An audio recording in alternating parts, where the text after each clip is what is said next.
नमस्कार दोस्तों, स्वागत है आप सभी का आपके अपने इस यूट्यूब चैनल में। और बहुत बड़ी वैकेंसी यहाँ पर निकल कर सामने आ रही है नवोदय विद्यालय समिति के द्वारा, यानी एनवीएस के द्वारा, जो कि विगत वर्षों में एलडीसी और अन्य प्रकार की पोस्टों के लिए निकलती रही हैं। और हमने अब जो है अपने इस चैनल पर आपको अपडेट भी देते रहे हैं। तो इसी प्रकार इसी क्रम में इस साल भी 2022 के लिए नोटिफिकेशन जो है जारी हो चुका है। आइए हम बता दें आपको कि किन किन पोस्टों के लिए यहाँ पर नोटिफिकेशन जारी हुआ है। तो दोस्तों, यहाँ पर हम देखें कि असिस्टेंट कमिश्नर, कमिश्नर और female nurse staff, assistant section officer, audit inspector जो ऑडिट असिस्टेंट है, और जूनियर ट्रांसलेटर ऑफिसर है, जूनियर इंजीनियर की पोस्ट है, स्टेनोग्राफर है, कंप्यूटर ऑपरेटर है, जूनियर सेक्रेटरी असिस्टेंट की है पोस्ट है, और यहाँ पर लैब अटेंडेंट की पोस्ट है, मैथ्स हेल्पर की पोस्ट है, कंप्यूटर ऑपरेटर की भी पोस्ट है, मल्टीटास्किंग स्टाफ की पोस्ट है। यहाँ पर रीजनल ऑफिसेज में जो जवाहर नवोदय विद्यालय है और हेडक्वार्टर जो कि नवोदय विद्यालय का दिल्ली में है, वहाँ के लिए निकली हुई हैं। तो हम डिटेल में इस पर चर्चा कर लेते हैं और किन किन जगहों पर ये यहाँ पर इनका जो है रीजनल ऑफिसेज़ हैं वो भी इसमें लिखा हुआ है। तो आप वो भी दिखा दें हम आपको। इसका हेडक्वार्टर तो नोएडा में है, और इसके अलावा इसके 8 रीजनल ऑफिसेज़ हैं। तो भोपाल, चंडीगढ़ में, लखनऊ में, हैदराबाद में, पटना में, पुणे में, शिलोंग में, ठीक है। इसके अलावा यहाँ पर 7 जो हैं इसके छोटे सेंटर भी हैं, एनएलएस भी हैं, जो अमृतसर, गोवा और कामरूप, नोएडा, रूपी, उदयपुर। हम आप बता दें आपको कि इन पोस्टों के लिए कौन कौन सी जो क्वालिफ़िकेशन है वो मांगी गई है। तो अभी हम ऑनलाइन की डेट और क्या फ़ीस लग रही है उस पर हम देख लेते हैं। तो ये सारी चीज़ें यहाँ पर नोटिफिकेशन में हम देखने वाले हैं। सबसे पहले असिस्टेंट कमिश्नर की बात करें तो असिस्टेंट कमिश्नर की 3 टोटल जो पोस्ट है वो 5 हैं, और यहाँ पर ये ग्रुप ए की पोस्ट है। और इसके लिए क्या क्वालिफ़िकेशन रहेगा वो भी हम आगे बताएंगे आपको। उसके अलावा असिस्टेंट कमिश्नर ग्रुप ए में पोस्ट नंबर 2, यहाँ पर टोटल 2 पोस्ट हैं। और फीमेल स्टाफ नर्स की ग्रुप 2 की है जो भी, इसमें टोटल 82 पोस्ट हैं। यहाँ पर 82 पोस्ट हैं फीमेल नर्स स्टाफ के लिए। अब आगे बढ़ते हैं, हम देख लेते हैं। इसके बाद सेक्शनल जो असिस्टेंट सेक्शन ऑफिसर है, एएसओ जिसको बोलते हैं, असिस्टेंट सेक्शन ऑफिसर, इसकी टोटल जो पोस्ट हैं वो 10 हैं। और इसके अलावा 6 जनरल में है, एक ईडब्ल्यूएस में है और एक ओबीसी में है ना। इसके अलावा यहाँ पर हम बता दें कि ऑडिट का जो असिस्टेंट, ऑडिट असिस्टेंट की जो पोस्ट है वो 11 पोस्ट हैं। और जूनियर ट्रांसलेटर ऑफिसर की जो पोस्ट है वो 4 पोस्ट हैं। इसके बाद हम आगे देखते हैं और कौन कौन सी पोस्टें यहाँ पर आपको देखने को मिलेगी। तो जूनियर इंजीनियर की पोस्ट 1 देखने को मिलेगी, और स्टेनोग्राफर की 22 पोस्ट यहाँ पर आपको देखने को मिलेगी। यहाँ दोस्तों जनरल की इसमें 10 रहेगी, ईडब्ल्यूएस की 3 रहेगी, और ओबीसी की 6 रहेगी, एससी की 3 रहेगी, और जूनियर इंजीनियर की 1 पोस्ट है जो कि जनरल में है। आगे बढ़ते हैं हम, और यहाँ पर कंप्यूटर ऑपरेटर की पोस्ट भी है, कैटरिंग असिस्टेंट की पोस्ट भी है। तो कितनी कितनी पोस्ट है इसको देख लें आप। सबसे पहले यहाँ पर कंप्यूटर ऑपरेटर की जनरल की 2 पोस्ट निकली हुई है, ईडब्ल्यूएस में 1, ओबीसी में 1 निकली हुई है। इस तरह से टोटल 4 पोस्ट निकली हुई है। और कैटरिंग असिस्टेंट की बात करें तो कैटरिंग असिस्टेंट में 37 पोस्ट जनरल में है, ईडब्ल्यूएस में 8 पोस्ट है, ओबीसी में 23 पोस्ट है, एससी में 13 है, एसटी में 6 है, और टोटल इस तरीके से 87 पोस्ट हैं। एक्स सर्विसमैन की 8 पोस्ट भी शामिल है। और वीएच कैंडिडेट और हेयरिंग कैंडिडेट जो भी हैं, दृष्टिबाधित और श्रवणबाधित हैं, उनके लिए भी 1-1 पोस्ट यहाँ पर देखने को मिल रही है। और आगे आते हैं हम, और जूनियर सेक्रेटरियल असिस्टेंट की बात करें। जूनियर सेक्रेटरियल असिस्टेंट में यहाँ पर हम 8 पोस्ट देख रहे हैं। टोटल 8 पोस्ट यहाँ पर हैं। हेडक्वार्टर की रहेगी जूनियर सेक्रेटरी असिस्टेंट। हेडक्वार्टर के लिए 4 जनरल की हैं, 1 ईडब्ल्यूएस की है, 2 ओबीसी की है। इस तरीके से 8 पोस्ट हैं।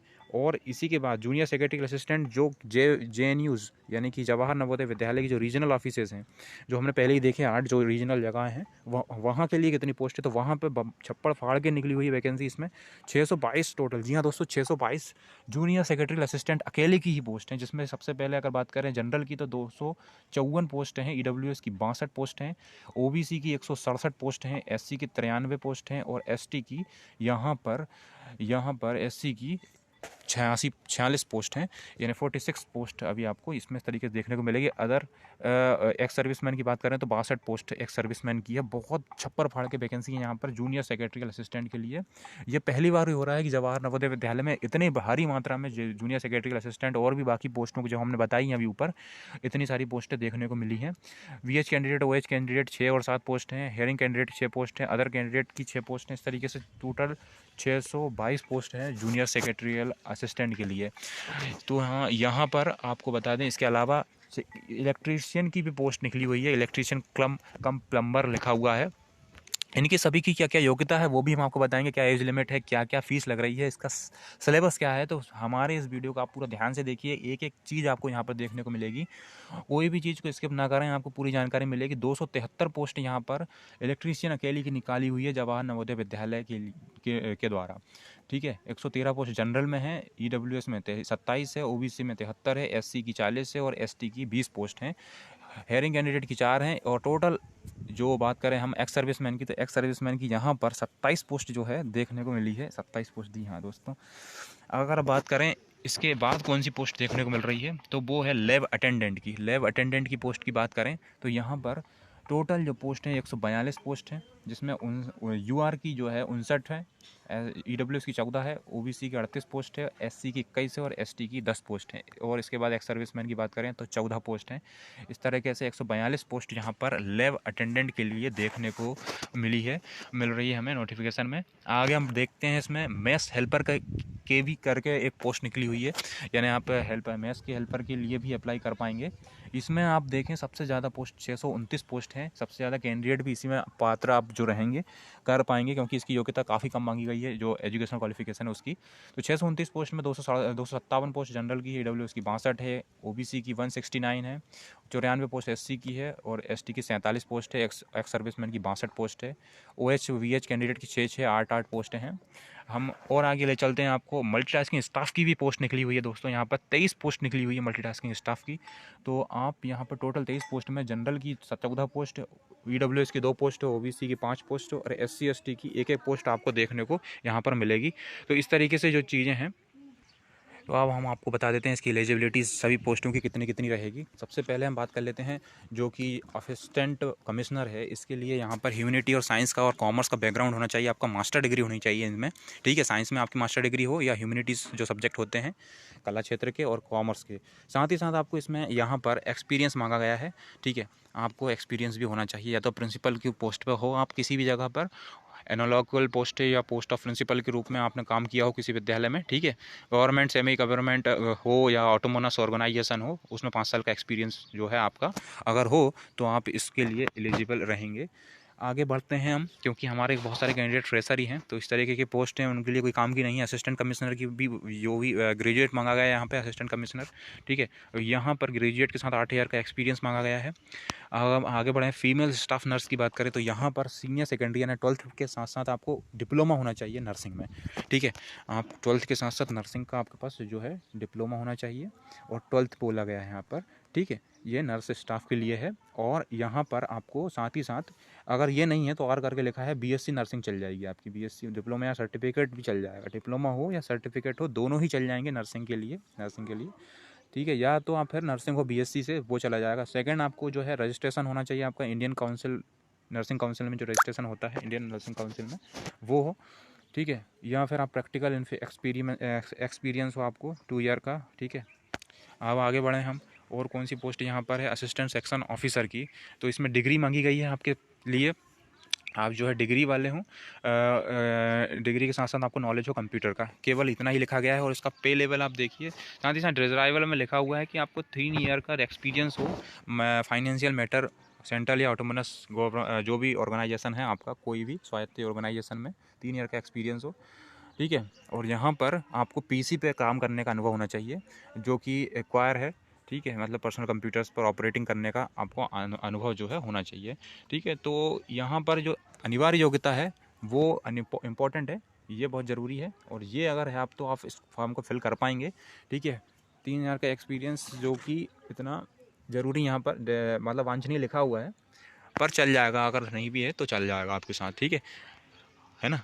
आगे बढ़ते हैं, इसमें ऑडिट असिस्टेंट की बात करें तो ऑडिट असिस्टेंट में आपको BCom का जो है, BCom जो है अगर आपने की हुई है और 3 साल का एक्सपीरियंस आपको डिज़ायरेबल में लिखा हुआ है, तो आप इस पोस्ट के लिए 18 से 30 एज लिमिट यहाँ पर हमने बता दी। और इसकी भी हम बताना भूल गए थे आपको, 18 से 30 इसकी एज लिमिट है, ठीक है। और पे स्केल आप देख सकते हैं कितना बड़ा पे स्केल है, पे लेवल 6 है इसमें, ठीक है ना।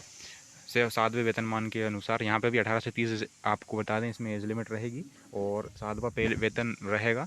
आगे बढ़ें, इसमें आपको हम बता दें, इसमें जूनियर जूनियर का जो आगे बढ़ा दें हम, आप बता दें आपको कि जूनियर ट्रांसलेटर, जो कि जूनियर ट्रांसलेशन ऑफिसर है, उसके लिए आपको मास्टर डिग्री चाहिए है। आपको हिंदी विद इंग्लिश के साथ कंपलसरी होना चाहिए, ठीक है। या फिर कोई भी एक सब्जेक्ट आपने डिग्री लेवल पे इन दोनों में से किया हो, ठीक है। हिंदी करा हो आपने, या फिर आपका इंग्लिश रहा हो।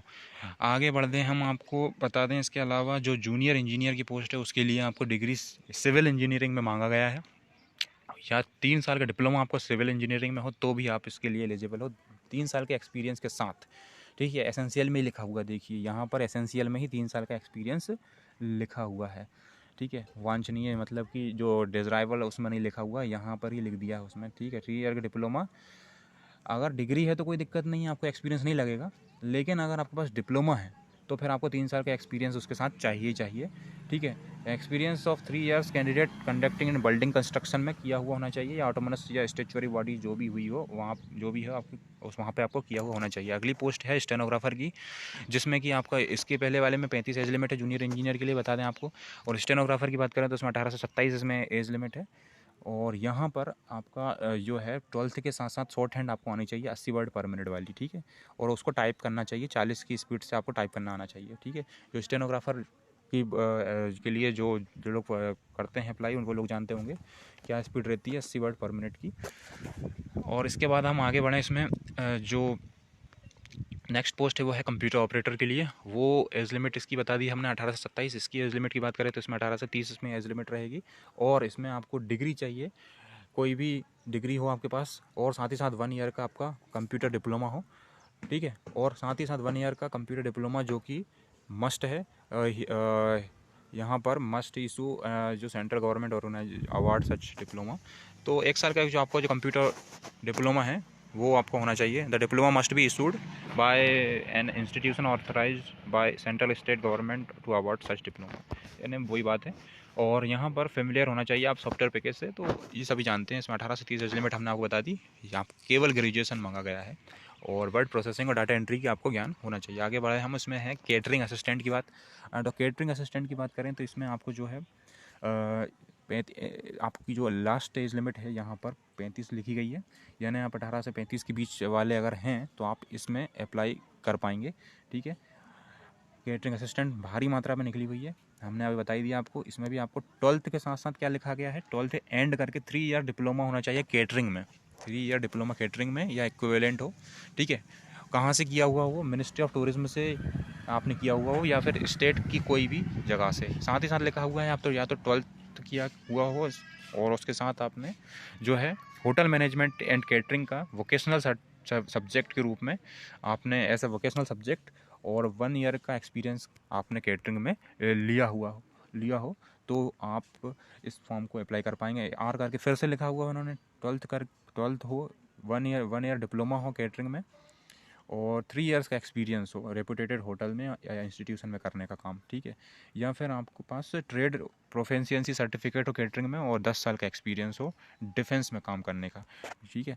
तो ये सारी चीज़ें यहाँ पर आपको देखने को मिल रही हैं। इसमें केटरिंग असिस्टेंट के लिए अगर आपके पास हैं, आपके पास डिप्लोमा है केटरिंग असिस्टेंट का 3 साल का, या फिर आपके पास 1 साल का हो और फिर उसके साथ सर्टिफिकेट वगैरह हो, तो आप इस फॉर्म को फिलअप कर पाएंगे। अगली पोस्ट जो है वो है जूनियर सेक्रेटरियल असिस्टेंट। इसमें काफ़ी सारे कैंडिडेट जो हैं पात्र हो जाएंगे इस फॉर्म को फिलअप करने के लिए। 18 से 27 इसकी एज लिमिट रहेगी, और 18 से 27 एज लिमिट के साथ साथ आप जो है इसमें आपको जो मांगा है वो 12th पास मांगा गया है। साथ ही साथ आपको टाइपिंग स्पीड 25 वर्ड और 30 वर्ड पर, माने अगर इंग्लिश की टाइपिंग अगर आप करना जानते हो तो 30 की स्पीड से करना पड़ेगा आपको पेपर के बाद, और 25 की स्पीड से अगर आप हिंदी जानते हो तो 25 की स्पीड से आपको करना रहेगा। दोनों में से कोई भी एक टाइपिंग आपको करना पड़ेगा, ठीक है। और यहाँ पर आपके पास वो चीज़ नहीं है तो secretarial practice office management vocational subject के रूप में काम किया हो, मतलब किया हुआ हो अगर 12th के साथ, अगर आप या 12th है तो ठीक है, और टाइपिंग वगैरह है तो ठीक है। अगर वो नहीं है तो फिर आपको वोकेशनल कोर्स के रूप में सेक्रेटरियल प्रैक्टिस में काम किया हो तो फिर आपको ये फॉर्म फिलअप करने को मिल जाएगा। डिज़ाइवर में लिखा हुआ है कि आपके पास डिप्लोमा होना चाहिए 6 महीने का, ठीक है, कंप्यूटर पर, जो कि आपके पास होगा ही, ठीक है। 12th के साथ साथ आपको 6 मंथ का डिप्लोमा होना चाहिए। तो 1 साल का आपके पास DCA PGDCA जो होता है जनरली वो होगा, तो आप अप्लाई करने के पात्र होंगे। और पर्सनल कंप्यूटर चलाने का ज्ञान हो आपके पास। अगली जो पोस्ट है वो जूनियर सेक्रेटरियल असिस्टेंट की है, जो हमने अभी बताई वही है जो JNU की थी, और ये वाली जो थी वो हेडक्वार्टर्स के लिए थी। सेम एलिजिबिलिटी योग्यता है 18 से 27 एज लिमिट है, सारी चीज़ें वही की वही लिखी हुई हैं। अगली है इलेक्ट्रीशियन कम प्लम्बर, तो यहाँ पर 10th के साथ साथ आपको ITI होनी चाहिए।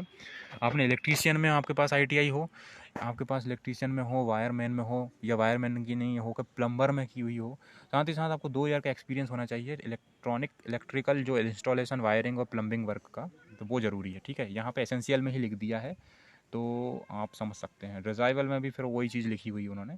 ठीक है, तो यहाँ पर एक्सपीरियंस है तो ही आप इसको अप्लाई कर पाएंगे। ठीक है, ठीक है, यहाँ पे स्पष्ट लिखा है। अब लैब अटेंडेंट की बात करें तो लैब अटेंडेंट के लिए क्या बोला है, 18 से 30 एज लिमिट है, अच्छी एज लिमिट दी हुई है, पे स्केल लेवल 1 रहेगा आपका, और 10th पास ही मांगा गया है यहाँ पर।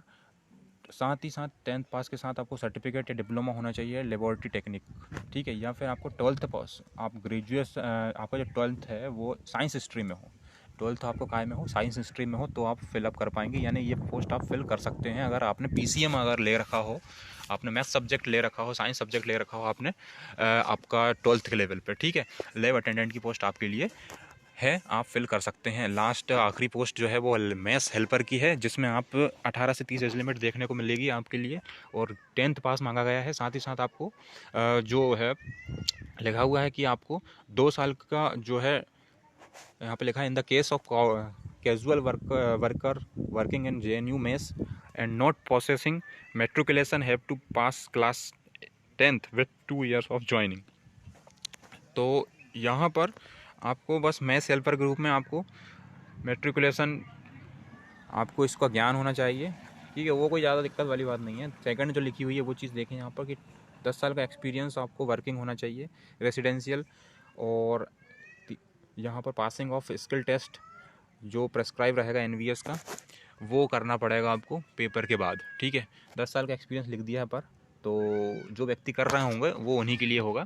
ठीक है, आप यहाँ पर इसके लिए अप्लाई नहीं कर पाएंगे। हमारी आखिरी पोस्ट जो है वो है मल्टीटास्किंग स्टाफ यानी MTS की, वो इसकी जो एज लिमिट है वो 18 से 30 एज लिमिट लिखी हुई है, और 10th पास ओनली मांगा गया है। यहाँ पे कुछ भी एक्सपीरियंस नहीं बोला है, तो 10th पास है, आप इसको ज़रूर फिलअप कर सकते हैं। उसके पहले हमने जूनियर सेक्रेटरी असिस्टेंट की बताई, आप कंप्यूटर ऑपरेटर के लिए डाल सकते हैं। ठीक है, और ऊपर एक और जो पोस्ट बताई थी, तो ये 4-5 प्रकार की पोस्टें हैं जो बगैर एक्सपीरियंस वाली हैं, आप इसको फिलअप कर सकते हैं। जो एज लिमिट बताई है उसमें आप अपना, अगर आप आ रहे हैं वो तो 3 साल का एज रिलेशन मिल जाएगा, अगर आप नहीं आ पा रहे हैं OBC में तो 3 साल का, और SC/ST में 5 साल का एज रिलेशन ले सकते हैं। ठीक है, और आप डिपार्टमेंट के कैंडिडेट हैं तो सीधे 10 साल आपको जो है आपको मिल जाएगा, और NVS के कैंडिडेट के रूप में अगर काम कर रहे हैं तो फिर कोई दिक्कत ही नहीं है, आप इसमें अच्छे से फिल कर पाएंगे बगैर किसी भी दिक्कत के। यहाँ पे रिलेशन का कोई दिक्कत नहीं लिखा है MTS में अगर भर रहे हैं तो। ठीक है, इसमें इंपॉर्टेंट क्या रहेगी, जो सिलेबस की बात है, जो इसकी डेट फॉर्म फिलअप करने की, वो क्या क्या है तो वो देख लें, हम बता दें आपको कि इसमें क्या क्या इंपॉर्टेंट चीज़ है। मोड ऑफ सिलेक्शन किस तरीके से रहेगा, तो यहाँ पर लिखा हुआ है कि इसमें किसी में पेपर होगा, किसी में पेपर के बाद जो है टाइपिंग टेस्ट होगा, जिसमें हमने कंप्यूटर ऑपरेटर के लिए बता दिया था आपको, और साथ ही साथ जूनियर सेक्रेटरियल असिस्टेंट के लिए बता दिया था आपको। ठीक है, और जो इलेक्ट्रीशियन वाला है उसमें स्किल टेस्ट होगा, ट्रेड टेस्ट होगा, मेस वाले में भी वही होगा। ठीक है, अगर बात करें इसमें कितनी जगह इसके जो है एग्ज़ाम होंगे, तो असिस्टेंट कमिश्नर की आप बात करें तो असिस्टेंट कमिश्नर का केवल दिल्ली NCR में होगा। यहाँ पर स्पष्ट रूप से लिख दिया है। बाकी सभी के लिए उन्होंने लिखा है कि बाकी सभी के लिए सिटीज़ जो है मेंशन कर रखी हुई है। बाकी सभी की सिटी हम आपको बता दें कौन कौन सी पोस्टों के लिए, जितनी भी बाकी सब पोस्ट हैं उनके लिए, तो सारी जो भी जो भारत भर की जो बड़ी बड़ी जगह हैं, हर एक स्टेट से लगभग 2-3 जगहें ली गई हैं। जैसे हम अगर हम बात करें, हम आपको MP की बता दें तो भोपाल इसमें लिखा हुआ है, ग्वालियर, इंदौर, जबलपुर लिखा हुआ है। ठीक है, इधर हम दिल्ली की बात करें, इधर रायपुर लिखा हुआ है, बिलासपुर लिखा हुआ है छत्तीसगढ़ में। ठीक है, पटना, मुजफ्फरनगर, भागलपुर यहाँ बिहार के लिए बात करें तो, और जम्मू श्रीनगर जम्मू कश्मीर की बात करें तो। ठीक है, ऐसे ही अगर महाराष्ट्र की बात करें तो मुंबई मिल जाएगा आपको, नागपुर मिल जाएगा, नासिक, पुणे मिल जाएगा। ठीक है, तो हर एक स्टेट की 3 से 4 सिटीज़ आपको दी हुई हैं, आप इसमें देख सकते हैं आपके स्टेट के हिसाब से। ठीक है, यहाँ पे पूरा आप देख लीजिए, स्क्रीनशॉट ले लीजिए इसका।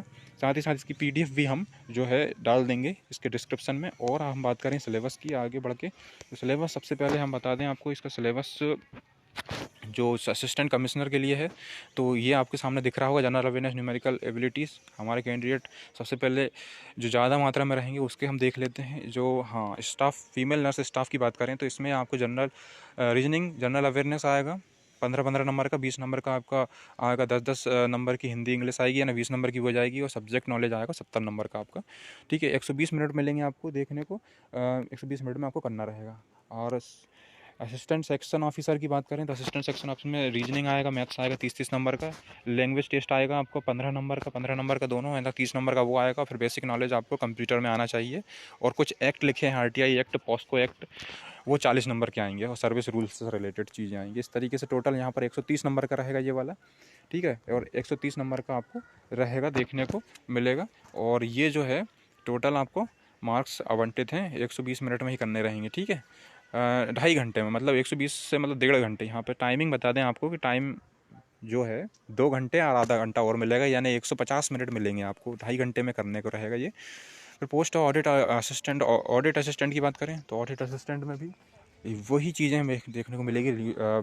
रीजनिंग की, क्वांटिटेटिव एप्टीट्यूड की, लैंग्वेज टेस्ट में हिंदी इंग्लिश के 20 नंबर के, 10-10 नंबर के, और कंप्यूटर के 20 क्वेश्चन, और आपको इसके अलावा अकाउंटिंग फाइनेंशियल मैनेजमेंट के 40, यानी 130 क्वेश्चन रहेंगे 150 मिनट में।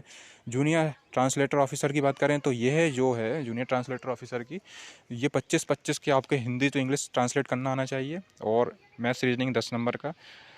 ठीक है, और हिंदी इंग्लिश भी 10-10 नंबर की, करंट अफेयर 20 नंबर का रहेगा। अब बात करें जूनियर इंजीनियर की, बात करें तो जूनियर इंजीनियर में 100 क्वेश्चन 100 नंबर के रहेंगे, 10-10 नंबर की मैथ्स जनरल अवेयरनेस आएगी, और रीजनिंग आएगी, और कंप्यूटर 10 नंबर का रहेगा। ठीक है, स्टेनोग्राफर की बात करें तो स्टेनोग्राफर में हमारे पास 100 नंबर का पेपर आएगा। ठीक है, 100 नंबर का पेपर रहेगा, उसमें 40 नंबर का आपका जो है मैथ्स, हिंदी और इंग्लिश के 20-20 क्वेश्चन रहेंगे। ठीक है, जनरल अवेयरनेस करंट अफेयर के 30 क्वेश्चन रहेंगे 30 नंबर के, और 30 क्वेश्चन रहेंगे आपके। इसमें 2 ही घंटे दिया जाएगा, समझ लें, इसमें 2 घंटे दिया जाएगा। बेसिक कंप्यूटर का नॉलेज आपको से रिलेटेड क्वेश्चन आएंगे 30, यानी 100 क्वेश्चन 2 घंटे में करना रहेगा। और इसके बाद इसकी टाइपिंग जो रहेगी वो कंप्यूटर की रहेगी। इसकी जो टाइपिंग रहेगी वो टोटल जो है वो कंप्यूटर पे रहेगी बेस। ठीक है, 50, उसके बाद 80 वर्ड पर मिनट का आपका टाइपिंग स्पीड रहेगा, 40 वर्ड पर मिनट के साथ इसकी हिंदी आपकी टाइपिंग करना रहेगा। ठीक है, कंप्यूटर ऑपरेटर की बात करें तो कंप्यूटर ऑपरेटर के जो है यहाँ पर 130 क्वेश्चन देखने को मिलेंगे, 130 क्वेश्चन, जिसमें आपको 20 नंबर का आपका रीजनिंग रहेगा, 20 नंबर का आपका क्वांटिटेटिव एप्टीट्यूड रहेगा, और 20 नंबर का आपका जो है